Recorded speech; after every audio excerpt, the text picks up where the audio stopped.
Yun no, Kuya GP's channel po at welcome po dito sa aking YouTube channel. Para sa video natin ngayon, ang topic natin itong Crown PLX 15A. Kung sa isang video po natin ay nireview natin at tinesting itong Crown PLX 15A, ngayon naman po ay titignan natin kung ano ba yung mga laman nitong Crown PLX 15A. By the way, ito pong Crown PLX 15A, ang A po ay kahulugan po niyan ay active. Ibig sabihin po niyan ay meron po silang built-in amplifier sa likod. Ito po yung mga halos nauuso na ngayon at nagiging pong mas affordable na po yung price nila compared po dati. Ang dati ko pong speaker ay mga Crown na passive speakers din po na ibinenta ko na, at ito po sana yung ipampapalit ko dahil mas affordable po ito. Maraming features at meron pang kasamang microphones. Tingnan nyo naman ang forma po niya. Yung datingan po niya ay pogi. Kaso lang ay nagka-problema lang po ako sa mga na-deliver sa akin. Yung isa pong unit ay pagkabukas ko po ay hindi na po gumagana. Yung isa naman ay after one day ay bigla pong nagka-trouble yung kanyang amplifier, kaya nagpalit-palit po ako ng mga ibang brands. Kaya po meron din akong review ng Kevlar SLX 15A. Yun sana yung bagong brand na kukunin ko. Kaso po ay nagka-problema din ako dun sa unit dahil po aside from the minor na mga gasgas, meron din siyang deformity sa grill. Mukha pong nadaganan ng courier upon shipping, or meron siyang pinatong na mabigat doon kaya nalukot, nagka-deformity yung grill. Kaya ay napadpad po tayo sa AD na brand. So napamahal po yung mga binibili nating speakers. Anyway naman, kahit na nagkaganon ay nagkaroon naman tayong chance para ma-review itong mga unit na mga naipadala sa atin. Tulad po nitong Crown PLX 15A. At disclaimer po, itong mga binubuksan ko pong mga unit ay meron pong mga issues ito. Yung una, yung sa hindi po gumagana yung amplifier, kaya ko po binuksan ay sabi kasi ni seller baka po meron lang nag-loose na wire, at check ko yung ampli niya sa likod. Ayan, ay wala naman po siyang sticker sa likod, kaya binuksan ko at tinignan natin kung meron bang wire na naputol. Baka na disconnect lang, kayang-kaya ko namang ihinang kung ganun lang yung problema. At yung isa naman, kaya ko po binuksan yung sa front ng speakers ay dahil po yun po naman ay pagpapalisilan ko sana or ipapag-swap ko dun sa isang unit na i-return ko, at order sana ako ng isa pang unit na pang-apat na po yun. Kaso ay bigla namang hindi gumana yung isa, kaya ni-return ko ng parehas. So ito po yung binubuksan ko po ngayon ay meron pong issues dito sa paint job naman niya. Hindi po pantay yung pagkaka-spray, kaya yung gagawin ko sana, kukunin ko yung grill na maayos at isuswap ko dun sa grill na merong problema, para yun na lang yung i-return ko. Kaya tignan nyo po, parang meron pang mga langis-langis itong naipadala sa atin.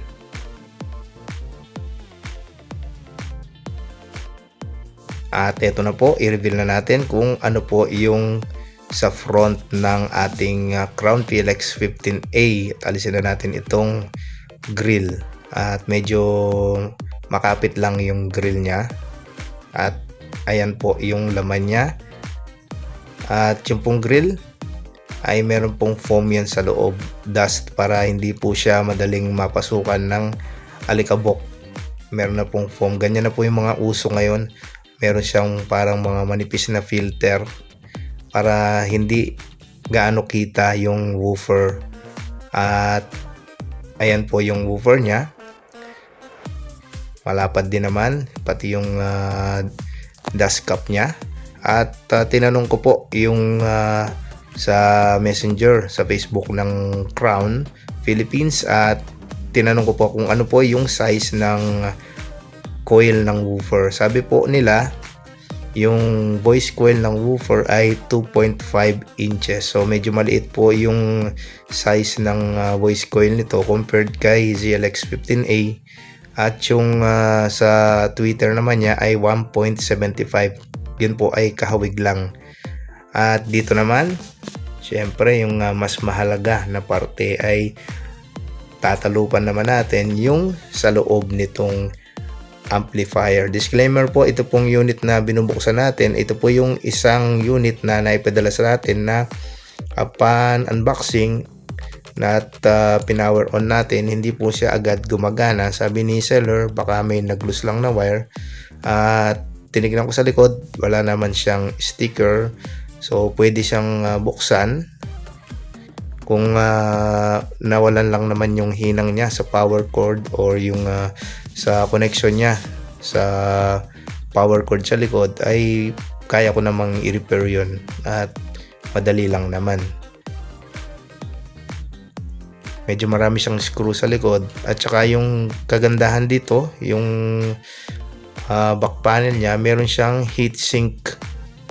Meron po siyang heatsink sa loob at saka tinanong ko rin yung sa Facebook ng Crown Philippines, at kasi yung sa mga spec sheets po nila ay hindi po nila minimension kung ano yung amplifier niya sa likod, kung anong klase.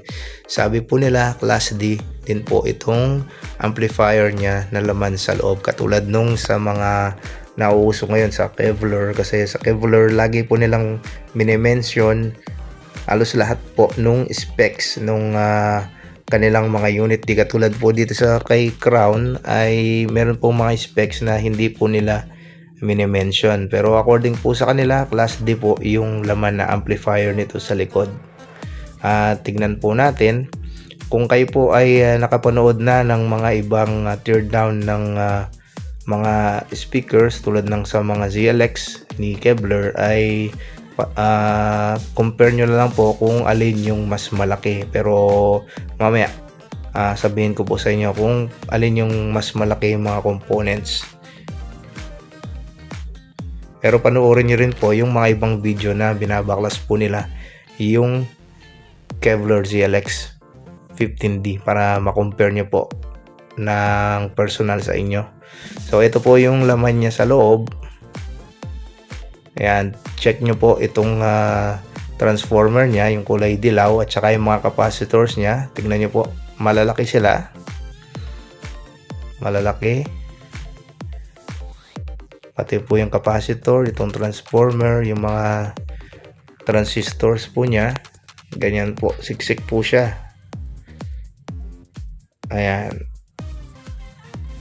Ang kaibahan lang nito dun sa amplifier ni AD, si AD nakabalot po yung amplifier niya kahit sa loob. Ito naka-open siya. At ito naman po yung woofer niya. Yung woofer niya ay bali katulad lang nung mga nasa PLX 15A or PLX 15 na passive. At yung sa Twitter niya si Y300. So parehas lang po halos. Parehas lang po yung laman niya na woofer at saka tweeter. Itong sa PLX 15A ay sticker lang po yung kaibahan, meron siyang A. Pero dun sa mga bagong PLX na nilalabas ay ganun na rin po, meron pong mga stickers na yung sa loob. So ayan po yung close up na tingin ng mga piyesa niya para makita nyo po ng mas malapitan. Ayan, bali parang dalawang module po siya. Yung isa para sa display, yung isa ay para sa amplifier niya. So ito, testingin natin siya sa outdoor para mas ma-appreciate nyo po kung gaano po siya kalakas. Kahit na isang speaker lang po ay kayang-kaya po niyang mapuno yung sa harap ng bahay namin. Ayan, at ang maganda pa nito, meron pa siyang aside from the volume per channel ay meron pa siyang main volume na hot. So makakapag-additional pa tayo ng volume sa ating amplifier. Pero wag niyo pong isasagad kasi meron siyang additional volume hanggang 10 at saka po ang dami po niyang menu. Meron siyang EQ, pwede nang controlin yung low, mid at high. At saka kung sa subwoofer ay meron din siyang controls dito para sa frequency ng subwoofer. So napakaganda po nitong speaker na ito.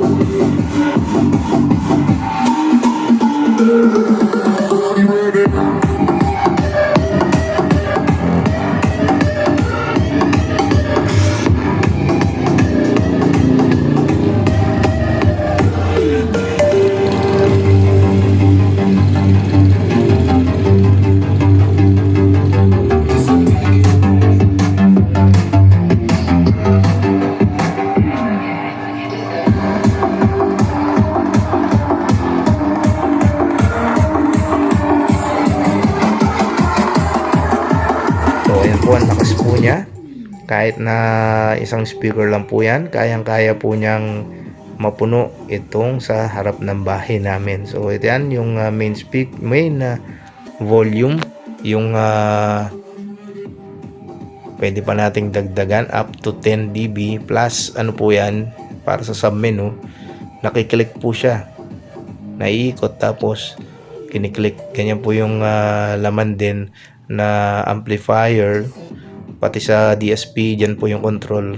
Katulad po siya ng mga electro voice na speakers na branded, at saka yung ano ba yun, titanium audio, ganyan na yun yung module niya sa likod.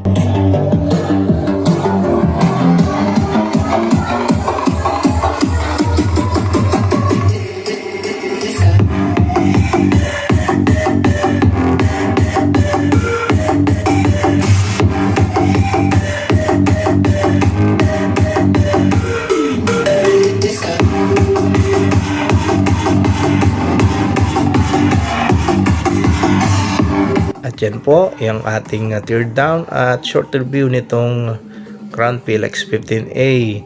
Kung sa laman lang po ng amplifier niya ay mas malaki pa yata yung mga piyesa nito compared dun sa piyesa ni ZLX ni Kevlar. So ewan ko lang po kung mas maganda ba na ganito yon or yung sa ZLX ni Kevlar. Comment po kayo below kung alin sa inyo yung mas maganda na mga parts para mas malaman ko po, kasi hindi na po kasi ako masyadong updated sa mga components na magganito ng mga amplifier. Ayan, marami pong salamat sa panonood, at kung bago ka pa lang sa aking YouTube channel, please like, share and subscribe. Kuya JP's channel po.